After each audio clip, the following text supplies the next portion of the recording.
નમસ્કાર દર્શક મિત્રો, હું છું એન્કર અર્પિતા પટેલ। દેશભરના તાજા અને સચોટ સમાચાર આપણી ભાષામાં જોવા માટે A1 અભિપ્રાય ન્યૂઝમાં આપનું હાર્દિક સ્વાગત છે। હવે જોઈએ મુખ્ય સમાચાર। સુરેન્દ્રનગરમાં બ્રાહ્મણ સમાજ અગ્રણીઓની બેઠક યોજાઈ। 19મી જાન્યુઆરીએ કચ્છમાં યોજાનાર 111 દીકરીના સમૂહલગ્નની તૈયારી। 19 જાન્યુઆરીએ આદિપુર કચ્છ મુકામે યોજાનાર બ્રાહ્મણ સમાજની 111 થી વધુ દીકરીઓના સમૂહલગ્ન અને બટુકોના સમૂહ યજ્ઞોપવિત સંસ્કાર કાર્યક્રમમાં અનુસંધાને બેઠક યોજાઈ હતી, જેમાં કાર્યક્રમના દાતા તથા બ્રાહ્મણ સમાજના અગ્રણીઓ સુરેન્દ્રનગર પધાર્યા હતા।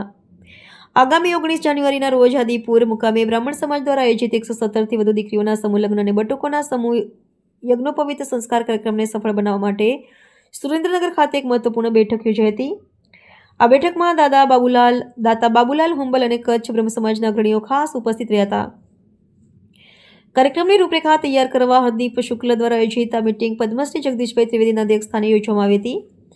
સુરેન્દ્રનગર, ધ્રાંગધ્રા, હળવદ, થાનગઢ અને વઢવાણ સહિતની બ્રહ્મ સમાજની સંસ્થાઓના અગ્રણીઓ મોટી સંખ્યામાં ઉપસ્થિત રહ્યા હતા, જેમાં વિરેન્દ્રભાઈ આચાર્ય, દેવાંગભાઈ રાવલ, તપનભાઈ દવે, લલિતભાઈ ઠાકર, સુનિલભાઈ મહેતા અને મીનાબેન જોશી સહિતના મહાનુભાવોએ હાજરી આપીને ભવ્ય આયોજન માટે ચર્ચા કરી હતી।